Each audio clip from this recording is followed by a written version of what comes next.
nagsasalita. Bakit Yes. sisiraan ninyo?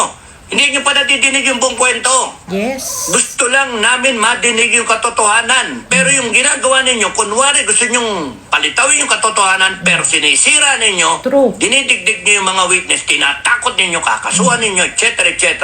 Sasabihin nyo pa binayaran 5 milyon ni Defensor. Grabe, no?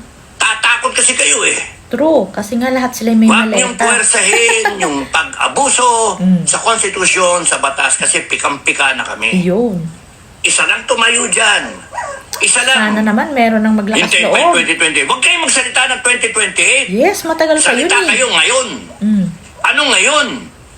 Nasa enkwentro tayo ngayon. Anong gagawin natin? Mhm. Malayo pa yun. Ang problema yung ngayon. True. Ninakawan tayo.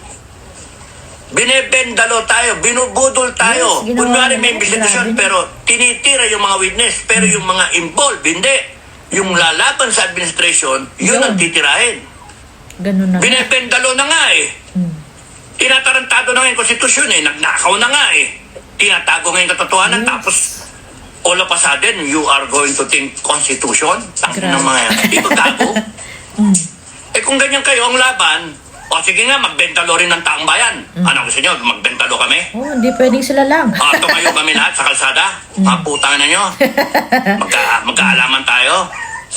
Kung sa papanig yung armed forces, saka yung PNP? Lintik.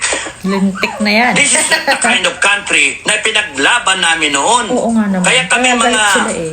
mga wala na sa serbisyo, mga dating sundalo, nagagalit kami. So ayan na nga, 'di ba? Yung nangyaring ano ngayon, yung inaabangan natin ngayon na dapat ay blue ribbon, hindi na natuloy kasi nga ando na sana sila Senator Amy kaso hindi pinapasok ng maaga, 'di ba? Alas 10 ang usapan. So hindi pinapasok talagang yung pwesto. Yung ganun din sa ginagawa nila dati kahit na umuuna yung isang lugar na pagdadausan dati ng rally ng maisog, talagang magbaback out pa yan kasi nga tatakutin, gigipitin itong gobyerno na to. So ganun din ang ginawa nila ngayon. Yung place na dapat pagdadausan nila, nagkaroon pa ng aberya kaya halos mga alas 2 na yata sila nakapag-umpisa eh. At saka yung ginawa nila ay parang presko na lang, hindi na hearing kasi nga ang daming nag-back out yung ang daming ginawa para hindi matuloy. Kaya yun, at least nakapagsalita pa rin naman tapos may 4 na inilabas, hindi lahat yung 40 nang inilabas kasi nga parang forum lang naman yun eh, parang press briefing lang yung nangyari kasi nga hindi na tumuloy yung mga senator kasi nga ang sabi ni Mike Defensor, tinatakot din. Kaya ito nga sinasabi ngayon ni Captain Dado, ang gusto lang namin marinig yung katotohanan, bakit nyo pinipigilan, anong meron at bakit ayaw nyo magsalita yung mga taong yan, ba't hindi nyo muna pakinggan tapos i-examine nyo para malaman nyo kung totoo, bakit lalabas pa lang, talagang grabe na yung ginagawa nyo. So, ayan na nga, nakita ngayon, ang dami na namang lumabas na pangalan, pati yung mga media nga, na kaya pala ganun sila kalupet, bumera, na hindi naman sila ganun dati parang alam mo yung nag-iba talaga sila, kasi nga, mayroon din silang maleta, part din sila na binibigyan ng pera. Kaya ganun. So, ayan, naglitawa na naman. O, ang dami na naman nilang magngangal-ngal ngayon, kasi nadadagdagan yung mga taong nabubuking na nakatanggap din ng maleta. Camaro is Cayetano, Eto Marcoleta, naman si Captain Dado. Talagang nag-aabang ng Robin. tatayo. Laban na eh. Camaro. Maganda tumayo yung tatlo eh. Kung si Madam President, burden nung impeachment niya at Mahirap nung yung mainit yung katayuan mata sa ni kanya, VP Sara eh. baka pwede tumayo itong tatlo. Pwede yan. Pag Kung sakasakali, pwede yan. mapuwersa sila. Pag Cayetano, nagkapersahan. siya naman is a God-fearing person, Dala niya yung mga Kristiyano. Si Marcoleta, INC. Yes, malupit Si yan. Robin, mga Muslim. Ay, mas malupit ang Muslim. Tatlo Talagang na tumayo. lalaban niya. Ganda eh. Talagang muscle. Yes.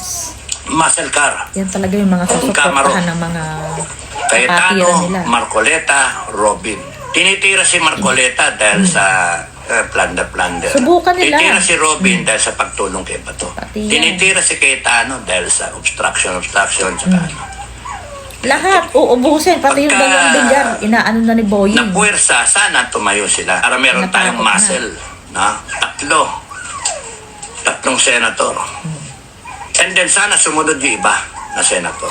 Yan may nagsasalita. Bakit sisiraan ninyo? Hindi nyo pa nadidinig yung buong kwento. True. Gusto lang namin madinig yung katotohanan. Pero yung ginagawa ninyo, kunwari gusto nyong palitawin yung katotohanan, pero sinisira ninyo, dinidigdig nyo yung mga witness, tinatakot ninyo, kakasuhan ninyo, etc.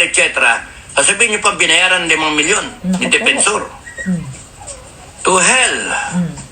Ang gusto ko madinig, ano yung partisipasyon ng mga senator, ng mga congressmen, ng mga cabinet secretary, ng lahat ng pati military. Gusto kong malaman, sino bang general dito pumaldo? Sino pumaldo? Dami. Para lang namin kung sinong ikukulong, pag-ikot ng gulong. Tatakot kasi kayo Takot Huwag niyong puwersahin yung pag-abuso sa konstitusyon, sa batas, kasi pikang-pika na kami. Isa lang tumayo dyan. Isa lang. Hintay pa yung 2020. Huwag kayong magsalita ng 2028. Yes, matagal Salita pa kayo yun. ngayon.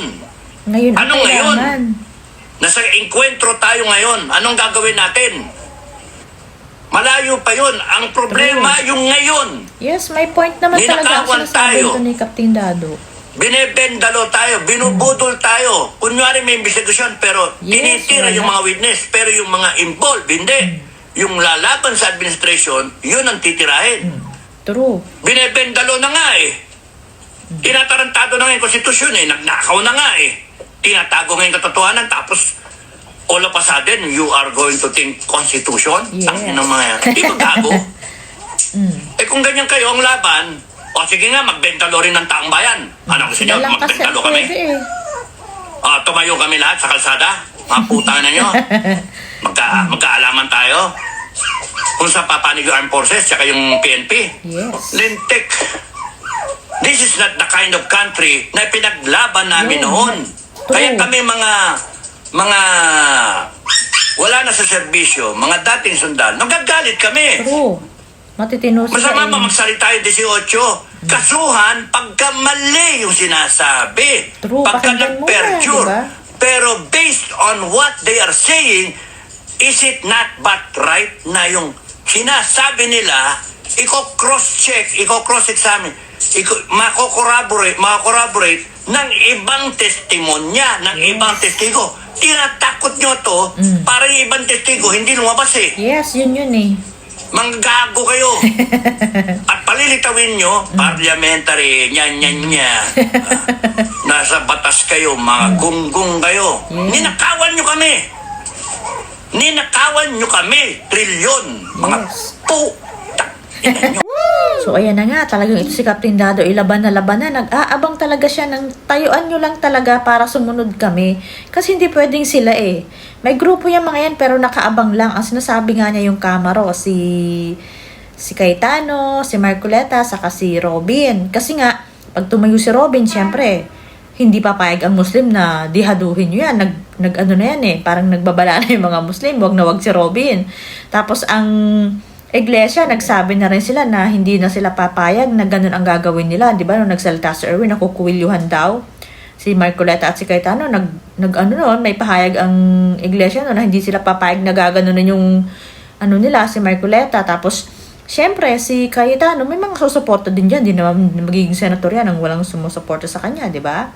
Saka makajust din yan si, talagang nag-ano siya ng mga Bible verse, 'di ba, si Cayetano. Hindi yan pababayaan ng mga tao kung yung tatlong yan ay tumayo. Kaya maganda sana. Kaya sinasabi nga nito ni Captain Dado, ang gusto lang naman namin ay marinig yung katotohanan. Bakit magsasalita pa lang ay talagang pinipigilan nyo na? Ano ba 'yun? Bakit hindi nyo muna pakinggan? Kung mali-mali, di sa kanyo berahin. Wala, masyado kayong halata na guilty kayo Kaya ayan nga, naglabasan na naman yung mga pangalan. Oo nga, hindi man naging blue ribbon ngayon kasi ang dami niya tinakot yung mga senator. Tapos yun nga, ang aga ni Senator Amy doon, hindi pinapasok. Tapos yun, akalain mo umaga, nag-back out yung place. Samantalang okay na, buti na lang nagawan pa nila ng paraan na matuloy doon kahit paano makapagsalita kasi andun na yung mga yung 18 Marines. Nandun na, tapos anong petsa sila nakapagsimula. Ang dami nag-aabang. So ngayon, parang ginawa na nilang forum na lahat ay pwede magtanong para at least marinig na lahat. May file sa media, may mga videos sa mga vloggers nakapagsalita kahit paano. Tsaka 4 lang yung idinagdag nila ngayon, hindi yung 14 kasi nga hindi naman blue ribbon yun eh. So sana matuloy pa to. Ang hirap, grabe. Tapos yun nga, parang sinasabi ni Cayetano na congratulations kung nakakuha na kayo ng 13 kasi may bumaliktad na raw. Pero alam ng lahat na kaya kayo nakakuha ng 13 dahil sa pananakot at panunuhol nyo. O, di ba? Hindi nyo na may itago yan eh. Kinulong nyo nga si Jinggoy na wala namang niwala nga doon sa nababanggit na anuhan ng maleta eh. Ang wala. Tapos yun nga, parang hindi na tumuloy yung mga senador kasi nga parang parang inilapit na ni Senator Cayetano yung sa Supreme Court, yung yun ng kung talagang sino yung legal sa kanila kasi sobra na eh. Ang tigas ng mukha nito nila. Labag sa batas yung ginawa nila pero talagang pinapanindigan nila. Eh wala eh. Akalain mo, pati yung Malacanang ay itinuturing daw ay si Gatchalian. Kahit alam nila na labag sa batas, diba? Paano pa? Kaya sabi nito ni Captain Dado, kung talagang kayo nagbibendalo, di magbendalo na lang tayo lahat. Tatayo na rin kami. Kung wala ng batas-batas, bakbakan na lang. Ganon. Kasi wala eh. Sobra-sobra na. Harapan na talaga ang pangbabastos nila sa Constitution at sa mga Pilipino. Kaya yung sinasabi nito, kaya inaabangan ko rin to si Captain Dado. Talagang doon papunta eh. Doon papunta sa sinasabi niya. At saka sila, yung grupo nila, nakaabang. Sa dami nung ngayon, grabe, binibira na naman talaga nila yung mga, yung mga nagsasalitang ex-marine. Binibira na naman nila, talagang hindi nila yung tatantanan. Sana nga, subukan yung damputin, baka pag yung mga yan pumalag, kasi klaseng hindi papatinag tong mga taong to eh. Parang antitibay talaga ng mga dibdib nila na sobrang itong nangyayari nito, kailangan nang matapos. Kaya, ayan, tingnan natin ang susunod na mangyayari. At saka tama yung sinasabi ito ni Captain Dado, ang isipin nyo, yung ngayon, hindi yung 2028, wag na yung 2028, bakit doon pa ang hihintayin nyo? May 2 taon pa. Ang dami pong magagawang kalokohan ng mga yan. Ngayon pa nga lang, baboy na yung constitution natin sa kanila. Lalo lang madadagdagan ang gagawin sa 2 taon. Kaya hindi pwedeng sasabihin nyo na magkita-kita na lang sa 2028. Hindi. Ngayon, anong gagawin natin ngayon? Kasi andyan nasa harap na natin. Sabi na, nasa enkwentro na nga tayo. O diba? Tama itong sinasabi ito ni Captain Dado. Kaya, sana naman kahit kung talagang magkapersahan, tumayo na. May tumayo kahit senador. Kahit sino doon sa sinasabi nitong 3 senador na tumayo, pwede na yun.